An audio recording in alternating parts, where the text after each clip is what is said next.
Hello दोस्तों, कैसे हो आप सभी लोग। आई होप सभी लोग ठीक होंगे और आप सभी लोगों ने अपना होमवर्क कर लिया होगा। तो एक बार हम छोटा सा रिवीजन करके हम अपनी कहानी को आगे बढ़ाते हैं। तो हमने पिछली क्लासेस में या अभी तक हमने किया क्या है, हमने वोवल्स कर चुके हैं। 3 टाइप्स के वोवल किए हैं, फर्स्ट प्लेस, सेकंड प्लेस और थर्ड प्लेस। फर्स्ट प्लेस में हमने वोवल्स को अबोव द लाइन बनाया था।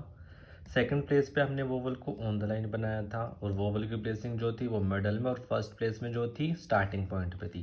थर्ड प्लेस पे हमने जो वोवल्स बनाए थे वो हमने एंडिंग पॉइंट पे बनाए थे और स्ट्रोक को कट द लाइन बनाया था। उसके बाद हमने एक नया कंसोनेंट किया था, आर कंसोनेंट, जिसके हमने 5 रूल्स पढ़े थे और कुछ एक्सेप्शंस पढ़ी थी। ओके दोस्तों, तो यही किया अभी तक हमने। बट आज जो हम पढ़ेंगे वो डिप्थोंग्स पढ़ेंगे। डिप्थोंग्स पहली बात होता क्या है, अभी तक हमने जितने भी वर्ड्स करे थे उसमें एक वोवल की साउंड आती थी। डिप्थोंग्स में क्या होगा, एक साथ आपकी 2 वोवल्स की साउंड इकट्ठे आ जाएगी जिन्हें हम डिप्थोंग्स बोलते हैं। बेसिकली जो डिप्थोंग्स होते हैं वो आपके 4 टाइप्स के होते हैं और इनको दो दो पार्ट में डिवाइड कर रखा है। जो 2 डिप्थोंग्स है वो आपके फर्स्ट प्लेस पे बनेंगे और जो लास्ट के 2 डिप्थोंग्स है वो आपके थर्ड प्लेस पे बनेंगे। यानी एक अबोव द लाइन होगा और दूसरा कट द लाइन होगा। ओके दोस्तों, तो पहला डिप्थोंग देखते हैं हम जो हमारा फर्स्ट प्लेस पे बनेगा। इसमें जो आपकी साउंड आएगी, आई की साउंड आएगी प्रॉपर। अभी हमने जो पीछे पढ़ा था उसमें क्या था, आई स्पेलिंग में था बट साउंड ई की आती थी। बट अब जो है आई की ही साउंड आएगी, ठीक है। और स्पेलिंग में आपको कुछ भी देखने को मिल सकता है बट साउंड प्रॉपर आई की होगी। रिप्रेजेंट कैसे करेंगे, एक ऐसे कैप से। जैसे वर्ड्स देख लेते हैं, बाय। इसमें कोई लाइट और डार्क का डिफरेंस नहीं है, आप चाहे तो इसको लाइट भी बना सकते हो या फिर डार्क भी बना सकते हो। ओके दोस्तों, जैसे बाय हो गया तो मैंने बी को अबोव द लाइन बना दिया और एक कैप लगा दिया जो रिप्रेजेंट किसको कर रहा है, आई की साउंड को। उसी तरीके से lie, tie, die, type, T above the line उसके साथ पी को ज्वाइन कर दिया और फिर ये आई के लिए डेप्थोंग का यूज कर दिया है। उसी तरीके से लाइफ हो गया। राइड, आर आपका अपवर्ड है क्योंकि आर की स्टार्टिंग हो रही है वर्ड में, ठीक है, आर से ही स्टार्टिंग हो रही है वर्ड की। ऐसे ही राइड हो गया। राइट, इसमें भी सेम वही है, फर्स्ट उस पे आर ही आ रहा है आपका, इसलिए राइट।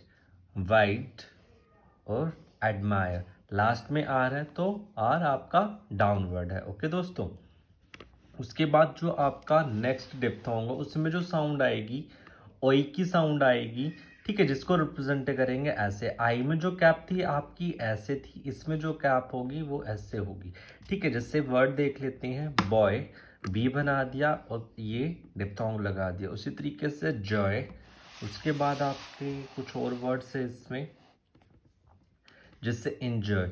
अब मैंने बोला था जो ओए वाला आपका डिप्थ होगा वो अबोव द लाइन बनेगा, बट ये तो मैंने इंजॉय जो है वो ऑन द लाइन बना दिया। ऑन द लाइन मैंने बनाया क्यों है, क्योंकि इसमें जो फर्स्ट वोवल है वो आपका सेकंड प्लेस का, तो आपका फर्स्ट जो भी वोवल आता है वर्ड में वो डिसाइड करता है कि आपका जो स्ट्रोक है वो अबोव द लाइन बनेगा, ऑन द लाइन बनेगा या थ्रू द लाइन बनेगा। उसके बाद चाहे कोई सी भी प्लेस का वोवल हो उससे आपको फर्क नहीं पड़ता, आप बस उसकी प्लेस पे उसको पुट करोगे। स्ट्रोक पे कोई भी इफेक्ट उसका नहीं पड़ेगा, ओनली फर्स्ट जो वोवल होगा वो ही डिसाइड करेगा आपका अबोव द लाइन बनेगा, ऑन द लाइन बनेगा या थ्रू द लाइन बनेगा। ओके दोस्तों, जैसे इसमें फर्स्ट आपका vowel above, oh sorry, on the line का सेकंड प्लेस का, तो इसलिए मैंने अपना जो स्ट्रोक बनाया वो ऑन द लाइन बनाया है। उसके बाद जो ओई की साउंड वो फर्स्ट प्लेस पे होती है तो मैंने इसके फर्स्ट प्लेस पे ही प्लेसिंग की हुई है। उसी तरीके से बॉयल आ गया, अनॉय या फिर अलॉय। ओके दोस्तों, उसके बाद जो हमारा थर्ड वोवल है, अब हमारे फर्स्ट प्लेस तो फिनिश हो गया, अब हमारे थर्ड प्लेस पे बनेंगे। इसमें जो साउंड आएगी आउ की साउंड आएगी, जैसे cow, out, loud, mouth, couch या फिर काउंटी। ओके, उसके बाद जो हमारा फोर्थ वोवल है उसमें आपको प्रॉपर यू की साउंड आएगी। ये हमने एक सेकंड पेज में ही पढ़ा था, उसमें ओनली स्पेलिंग में यू था बट साउंड जो आ रही थी वो अ की आ रही थी। इसमें जो साउंड होगी वो आपको यू की ही मिलेगी, जैसे beauty, cube, tube, duty, occupy. Okay, उसके बाद डिप्थोंग्स इतने ही थे, ठीक है। 4 डिप्थोंग पढ़े हमने।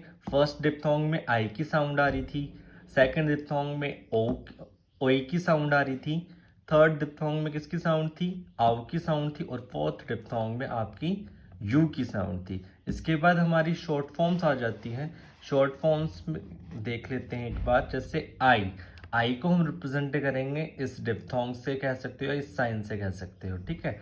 वाई जो होगा वो ऐसे बन जाएगा, वट ऐसे, would on the line, beyond.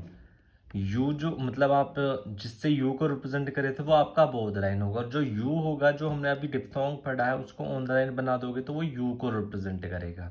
Me, M को अबोव द लाइन, ओइंग, इंग को अबोव द लाइन। विद जो होगा वो ऐसे बनेगा, और व्हेन जो होगा वह ऐसे ऑन द लाइन बनेगा। ओके दोस्तों, तो आज हमारा ये चैप्टर हाफ कंप्लीट हो चुका है। इसमें थोड़ा सा रहता है वो मैं कल आपको करा दूंगा, ठीक है। तो इतना जहाँ तक मैंने अभी कराया है उसको ध्यान से करना। अगर कोई प्रॉब्लम आए तो पूछ सकते हो आप सभी लोग, ठीक है। तो अब जो चीज़ें हैं वो थोड़ी सी हार्ड तो नहीं कहूँगा, बट हाँ थोड़ी सी टिपिकल होती चली जाएगी। तो प्लीज़ थोड़ा सा ध्यान देके पढ़ना, और वीडियो को देखना। एक बार समझ में ना आए तो बार बार देखना, ठीक है। क्योंकि जब आप एक चीज़ को बार बार देखते हो और उसमें थोड़ा सा ध्यान लगाते हो तो चीज़ें अपने आप क्लियर होती चली जाती है। ओके दोस्तों, तो आज की क्लास यहीं पर ख़त्म करता हूँ। आपका दिन शुभ हो। बाय।